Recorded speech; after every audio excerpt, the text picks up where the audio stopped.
Toxic Love Files, The Bloodline Protocol, Part 19. The Ones Who Erase the Truth. The missing girl finally tells everything. The cabin crackled with tension.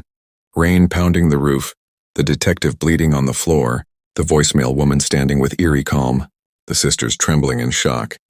The missing girl, the ghost they all thought was dead, took one slow step forward. 5 years older. 5 years harder. 5 years hunted. She never looked away from the voicemail woman. But her voice was meant for the sisters. "You want to know where I've been?" she said. The original sister nodded, tears streaking her face. The missing girl inhaled, a breath filled with trauma, fire, and survival. 5 years ago, she began. I wasn't running away.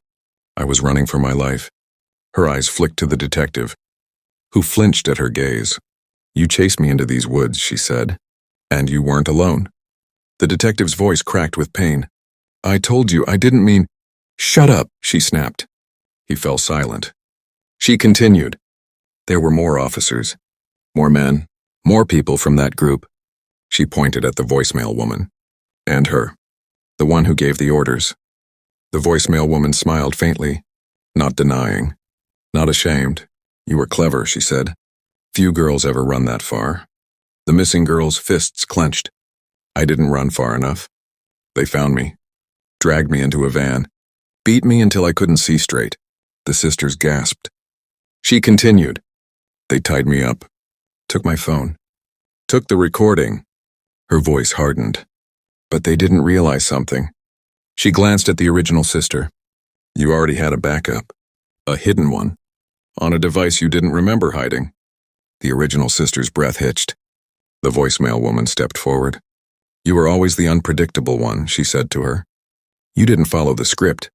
The missing girl continued. "They brought me to a facility." She turned her gaze to the sisters. "A place where people disappear, where women who saw too much are erased, not killed, rewritten." The younger sister trembled. "What do you mean rewritten?" The missing girl met her eyes.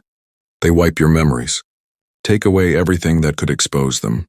Your trauma, your proof, your voice." She continued, pacing now, her voice a razor cutting through the air. "They took my memories, my identity, my entire life." Her jaw tightened. "But they couldn't wipe everything. Not completely."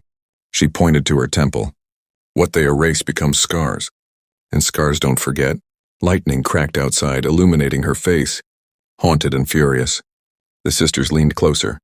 "Over time," the missing girl said, "I remembered pieces, faces, voices.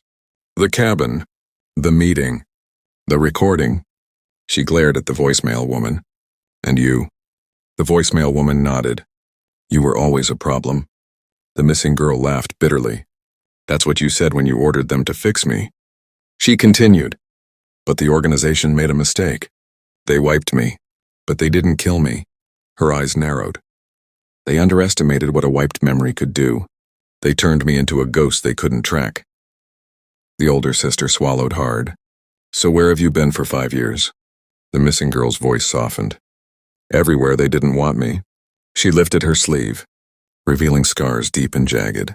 "I lived off-grid, in shelters, in forests, with people who hide from the system. I followed their patterns, studied their handlers, watched their operatives. I learned everything about how they erase women who know too much." The voicemail woman finally spoke, voice low, amused. "And you saved your favorite truth for last, didn't you?"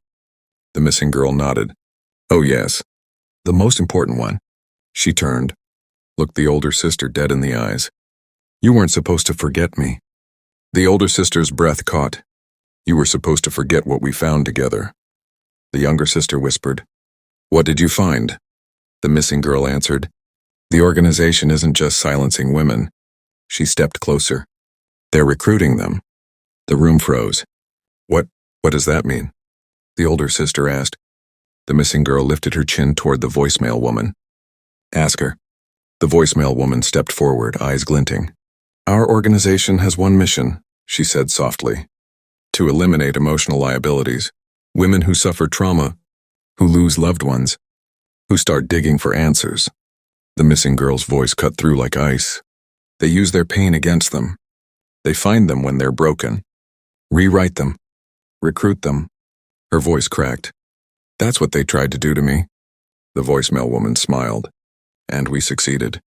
The sisters stared in horror. The missing girl's face broke. Anger, shame, grief all collapsing at once. Not completely, she whispered. I broke free. The voicemail woman raised a brow. Did you? She pointed at the sisters. Or did you lead them here exactly like we wanted? The cabin went silent. The missing girl froze. The sisters stiffened. The detective groaned in pain on the floor. The voicemail woman smiled a predator's smile. You didn't escape us, darling. Her voice dropped into a whisper. You've been working for us this whole time.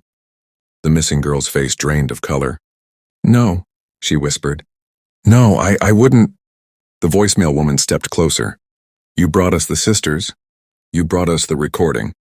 You brought us the loose ends. The missing girl shook her head violently. No. No. I came back to stop you. The voicemail woman smiled wider.